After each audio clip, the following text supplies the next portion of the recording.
Anh ta dựng nhãn này không chứ chưa kịp cúng. Nhưng không có chỗ cúng rồi. Đúng rồi, chỗ chuột kia kìa, phải mở cửa.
Chân gác lên. Đúng rồi, đấy. Loãng người thay giải cái vị trí.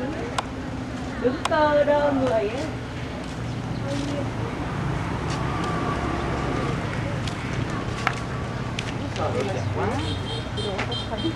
Được không? Hai chồng.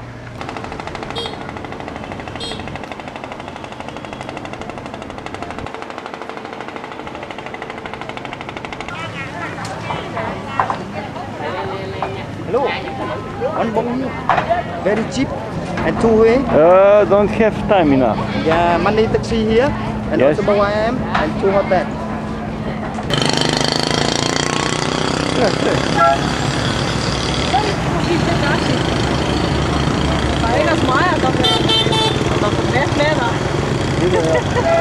Sono sceso lui. Ah, c'est bon.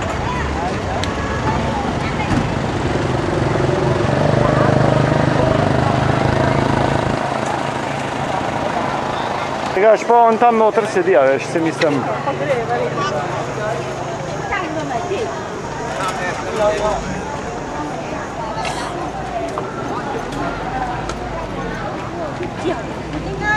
Rồi, mời đo mình lấy một tập tập thể cái máy cho nó đẹp. Đấy, lấy một tập cái cơ, mình thôi cho đẹp, mình tôm canh cho đẹp đấy.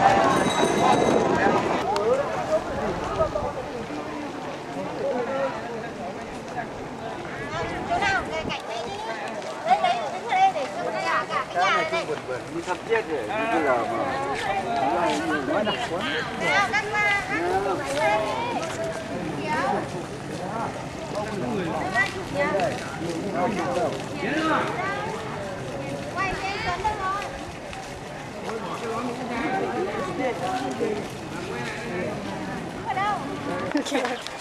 Come il crocodilo, fammi un moto.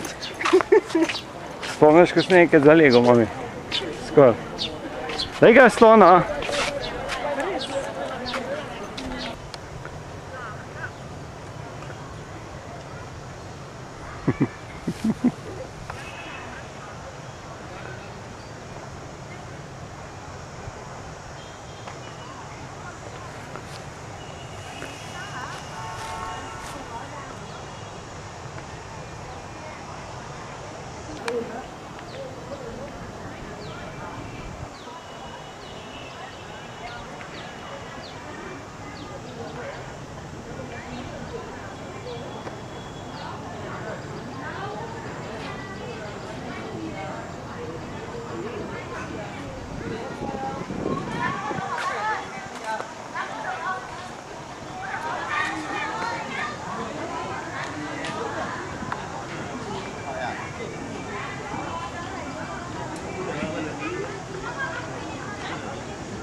find the sheep. No, not so. They have a relationship. At the night crossing. Night crossing. Nên cái tắc thờ năm nay thì một giá thể là thần vị vua như đây là án thờ của Gia Lâm vị vua đầu điều miệng cử thang nước Bắc đại từ phải sau minh mạng thứ hai nằm phía bên trái của Gia Lâm, thứ ba Thiều Trì nằm phía bên phải của Gia Lâm, thứ tư Từ Đức lại quay về phía bên trái từ trái đến phải như vậy. Ở trước là bàn thờ, ở giữa là sập thờ và sau cùng là khán thờ. Bàn thờ là nơi ta đơm bông ba hoa quả, mỗi lần có lễ tế. Sắp thờ để đồ lễ vật thức ăn và sau cùng là khán thờ, nơi để bày bì của vua và hoàng hậu. Bây giờ mình lần lượt đi xem cả án thờ, rồi mình sẽ xem án thờ của Vua Gia Lâm. Đây là án thờ của vua Đầm Vua Gia Lâm là vua từ 1802 cho đến 1820. Chúng ta qua án thờ của vua Minh Mạng, mình nghe giới thiệu và xem ảnh của vua để ngày kia là mình lên lăng quân hiểu nhiều về vua hơn. Bây giờ mình xem ảnh của vua ở trên lăng hoạt đâu. Đây là án thờ của vua Minh Mạng là vua thứ hai. Đây là vua quận của vua Hiểu Lam có 2 năm nữa được ngày thời kỳ cường lực nhất của vua phong kỳ chuyên nghiệp. Công lớn nhất của vua Minh Mạng là cái mở mạng của quận. Ông chống này lên cho đẹp đi. Ông chống này lên cho đẹp đi. Đúng rồi.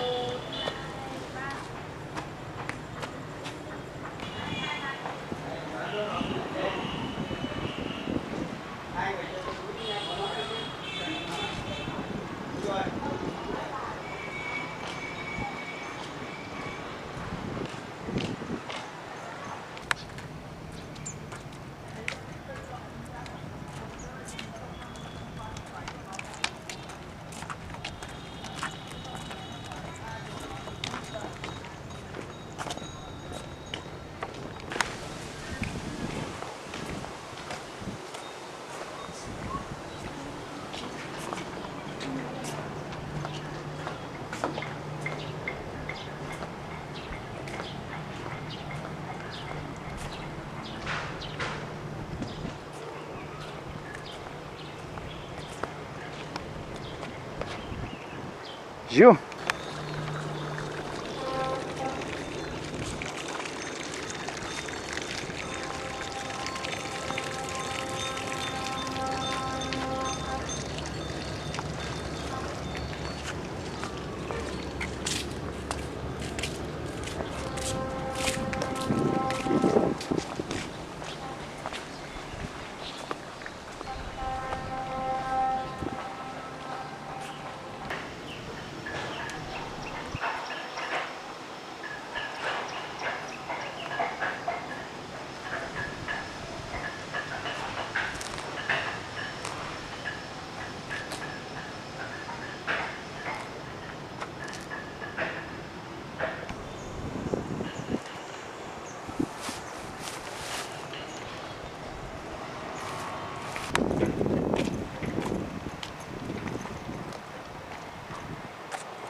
Hello.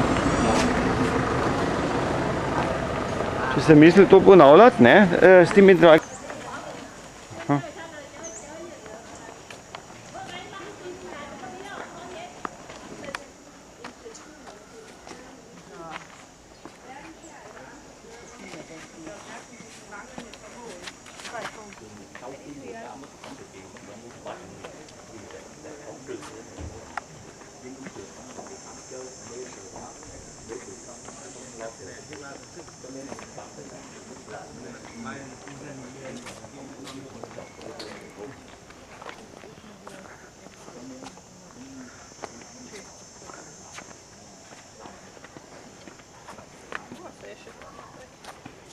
Mhm.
Tôi nói như vậy cái chi để nâng cao trách nhiệm của các bộ cố gắng lên.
Kakšni je, ha?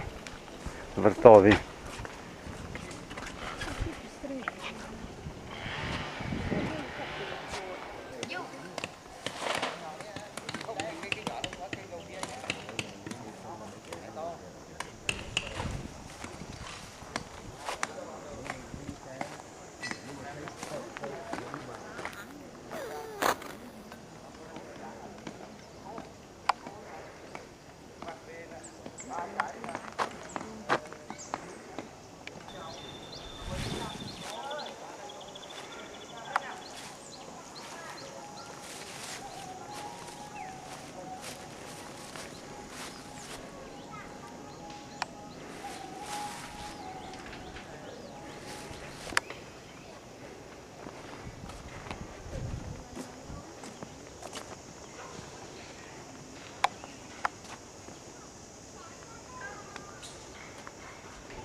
Sršeni grejo za oči tam.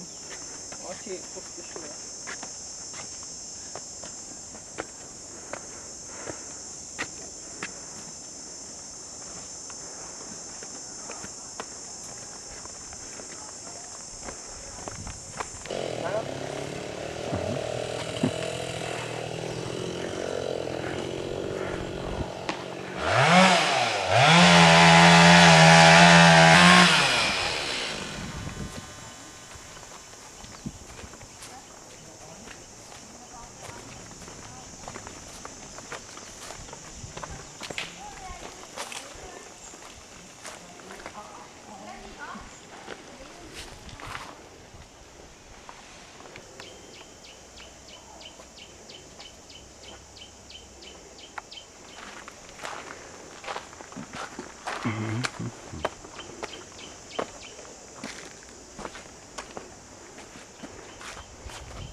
Con viên to nhất.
Nếu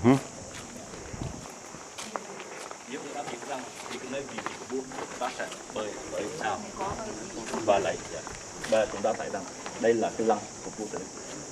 Và chúng ta chỉ biết đây là lăng của vua Tự Đức. Ta không biết nói về cái lăng của vua thì lăng của vua của triều Nguyễn một khác cái lăng vua lăng của triều Nguyễn người ta rất gần gũi với tự nhiên với trời đất. Bây giờ thì nước không có che lại.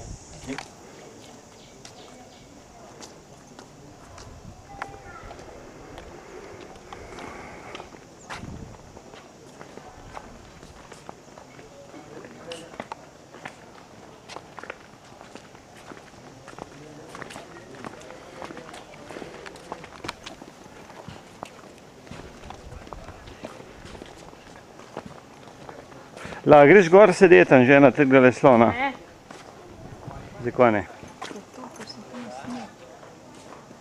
Anže, Živa je rekla, da ne smeš iti gor sedeti, pet gor sedeti, no. Če se kaj reče, da se ne smeš, sigurno lahko pol. Ja.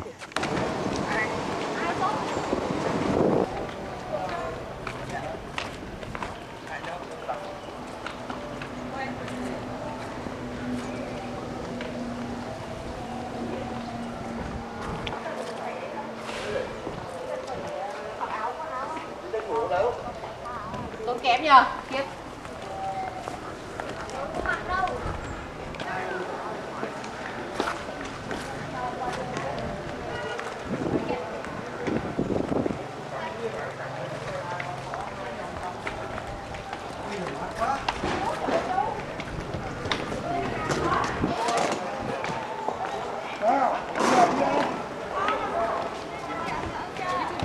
Không, đằng sau là thấy thôi.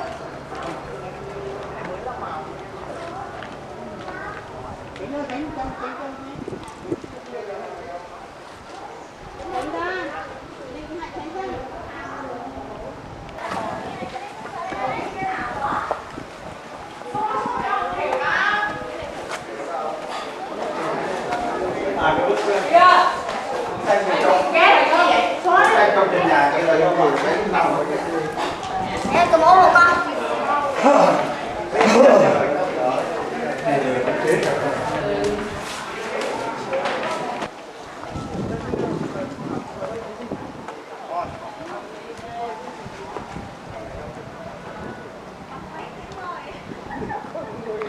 To naj bi bil zadnji cesar pred prihodom Francozov 1818. Tako pravijo.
Manuani, Gertene, adesso di questo, vale?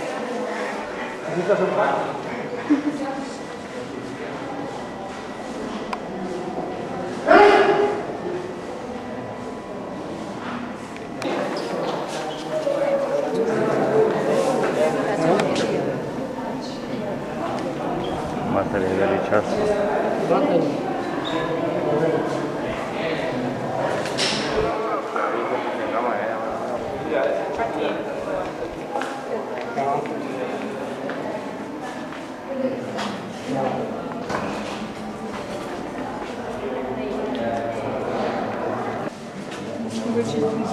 Ecco zoom, né?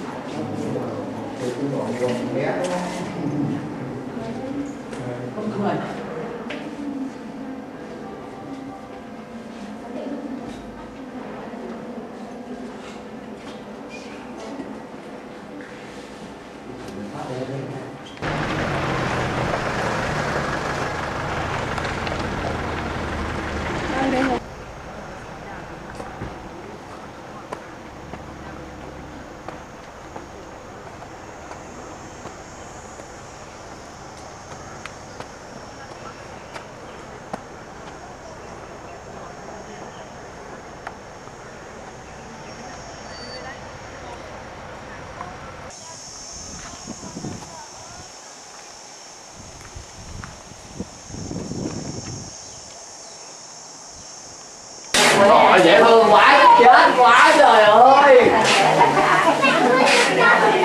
Chết quá.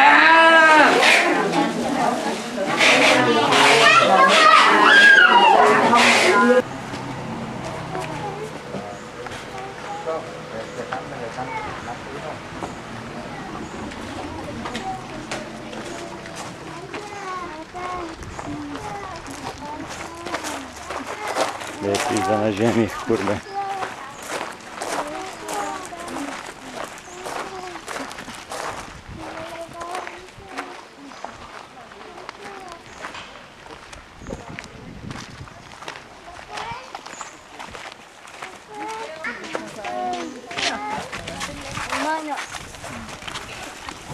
Vabbè, questo drugo podroci.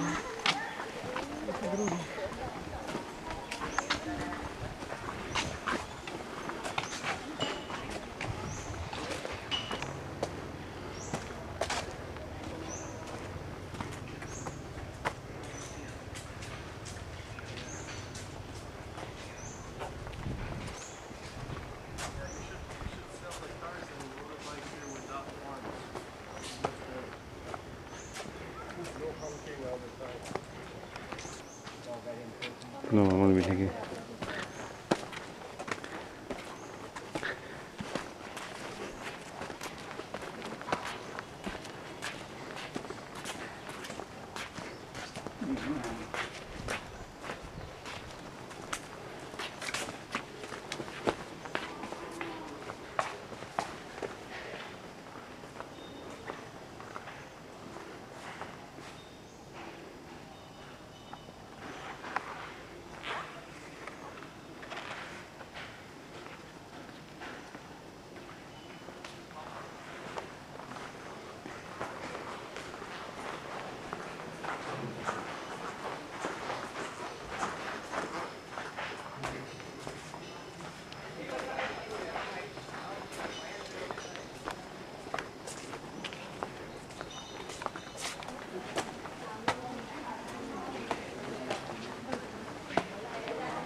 Sorry, I have to please.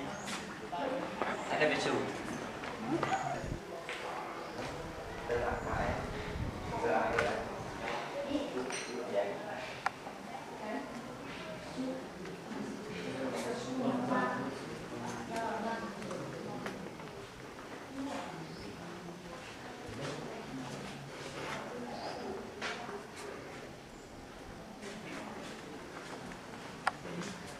Where are you from? I'm from Slovenia, Europe, yes.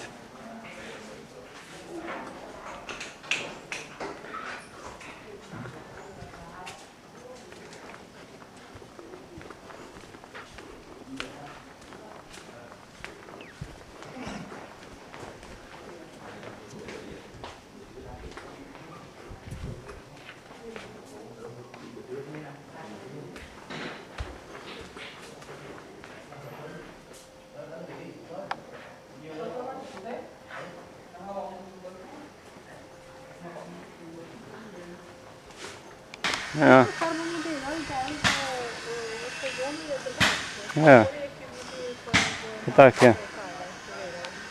Evo, živa ikona. Aha, pa gremo po uno vietnamsko vojno gledat, ne tiste tunelje pod zemljo, ko so gasilsko hvala. A tudi?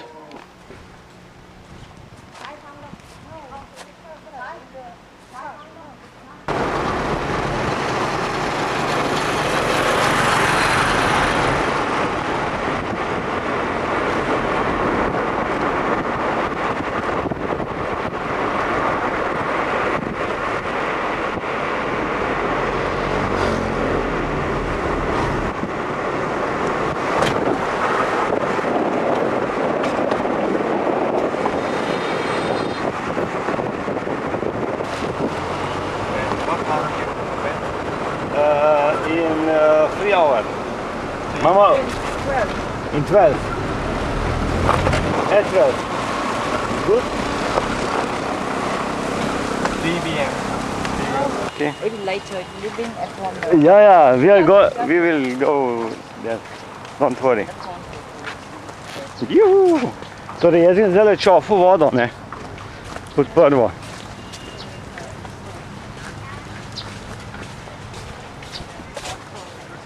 Pa laufat grem. Was für Was braucht ihr?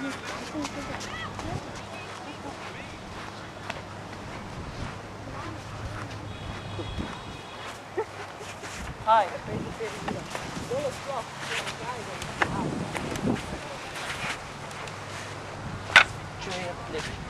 Pode,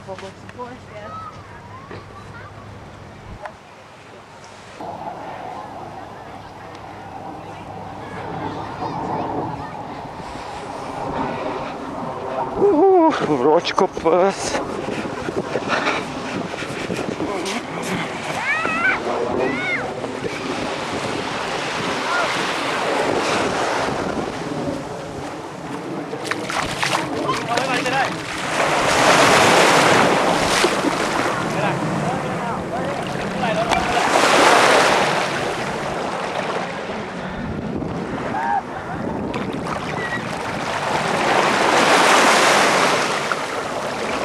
Voda je pa prijetna. Tako, 25 recimo. Super. Pesek je pa zelo vroč. Tako da stati ne moreš na njem. To še nisem doživel. Tudi v Egiptu ne.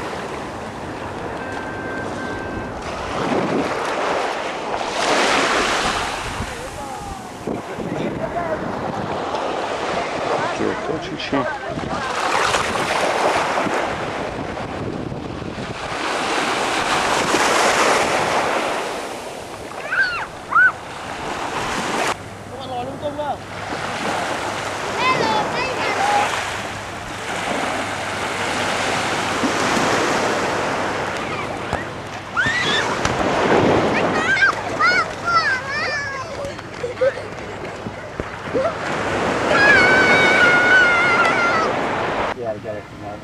Oh yeah, he was, and he had his beautiful bride at Helen style there too.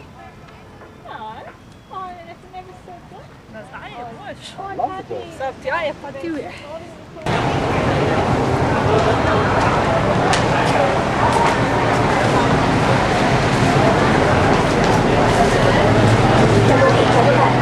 Thưa các bạn, chia sẻ và gắn bó bên nhau trong những giờ tiếp theo được người thân tâm cũng sẵn lòng chuyện nói chung.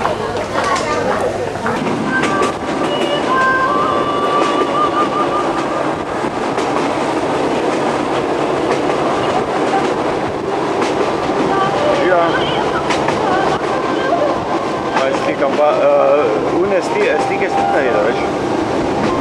Kakšna, tako da... Zdaj imamo eno 19 let je stara se...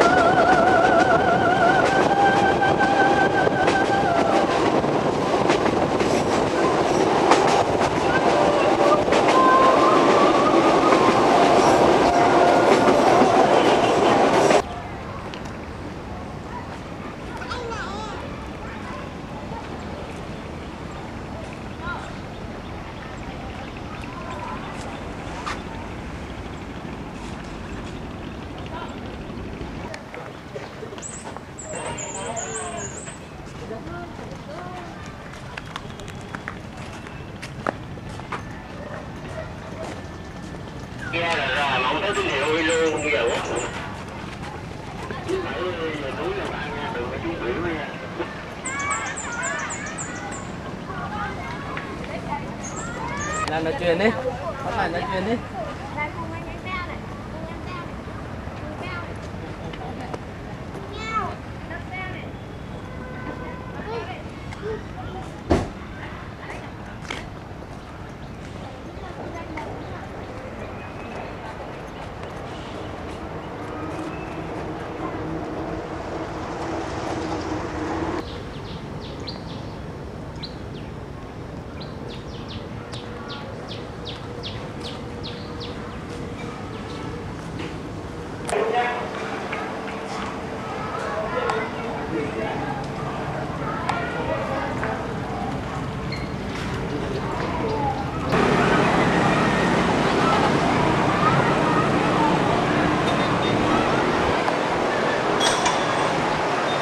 Pogled z našega okna dol.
Tiger prawns, aha, to bomo šli, ja? V redu. To bomo danes jedli ti. Se lahko že kar zdaj gremo jesti. Ne, zdaj gremo najprej si pogledat in sicer gremo zdaj najprej tjale.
Hai?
Ja, no se to je to.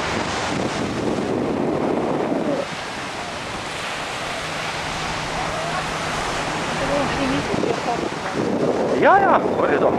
Ker se to mi je tudi nekaj pravo, da v bistvu tukaj je treba iti ne zdaj, ke žge, ne, ke zdaj žge, ne. Ampak zvečer pač.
Mister, hello.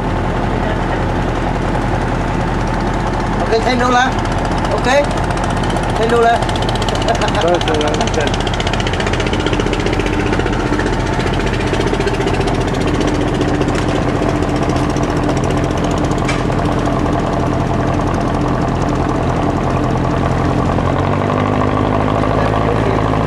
You can see the many shop, tuk-tuk, and many therapists, and take a picture for yourself. And after that, we go back to Nha Trang Harbor. On the boat, we serve cold drink on the boat. Cold beer, Coke, 7-Up, and water. If you drink, you pay after the trip. Everything drink on the boat is 10,000 each. And seawater free. Help yourself. Today, you are come with me. I wish you all have a good day, have a good trip, and happy with number 4. Thank you. Bởi vì sao? Hiểu dùm tư. Đó là 2 điều lưu ý trong trên tàu của ngày hôm nay. Và đồ đạc của quý khách thì tất cả đồ đạc gì đó mà quan trọng thì kêu Tư ơi, Tư giữ dùm cho. Còn nếu mà không quan trọng thì cứ để đó mình tự quản lý của mình ha. 3 điều cũng là cần lưu ý trong ngày hôm nay. Okay, 2 things you have to know. Let me tell you 2 things you have to know. Any rabbit don't throw in the water, put in the dustbin here. We much more clean the water at sea. Okay. In the back we have 1 toilet on the back. You can use the toilet when the bus going. When the bus stop, don't use this. Okay. 2 things you have to know. Love you, and I need how much the bottom of my heart. Oh my heart, oh my heart. Finish.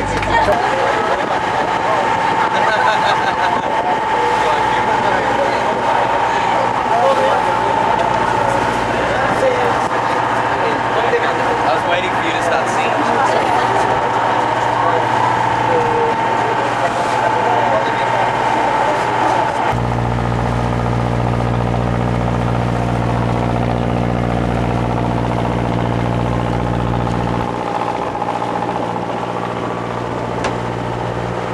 Not to be in my place instead of me, cause nobody go crazy when I'm banging on my booty under.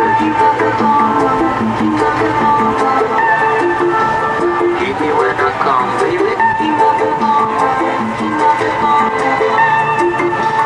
Hit me when I come, banging on.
bơi cho mấy chị. Và kêu bơi đây mấy chị mình nhớ không được đứng lên trên đá, đứng lên trên sân. Bởi vì trên đá và trên sân đây nó rất là nhiều thứ con hào biển, có biển rất là sắc nhọn, nó sẽ làm đứt tay đứt chân của chúng ta và chảy máu rất là nguy hiểm. Cho nên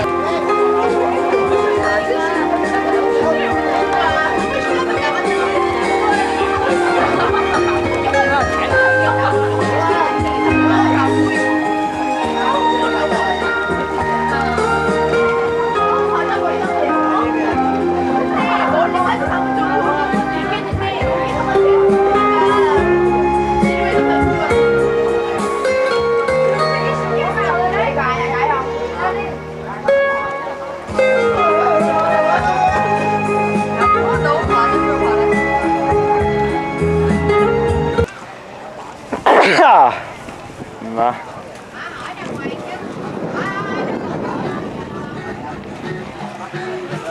Bốn ơi, Bốn ơi, Bốn,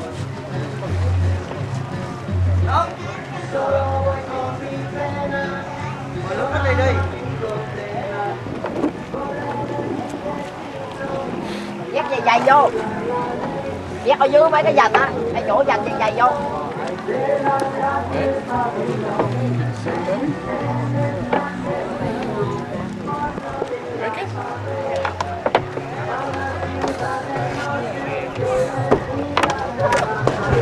Oh, that was a good one. You too. Come on.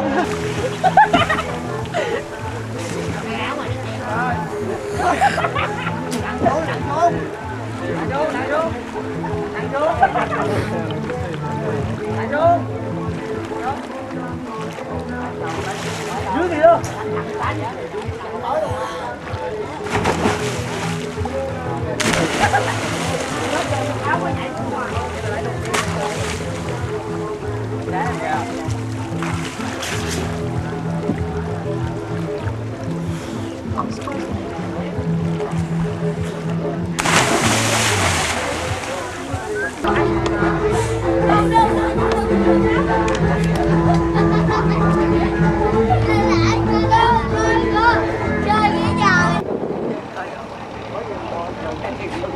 Tốt cũng ăn thịt. Bỏ gì đâu không sao đâu. Được thôi. Con mấy cô đi.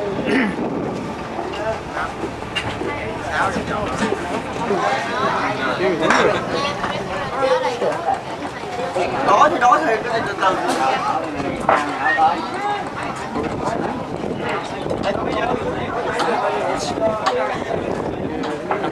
Em ơi, đây cái kiện của em. Lần sau anh cũng quên em.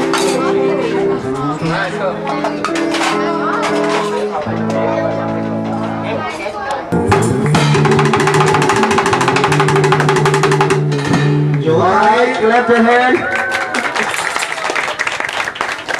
Let me introduce for you the first guitar man, Mr. Dave.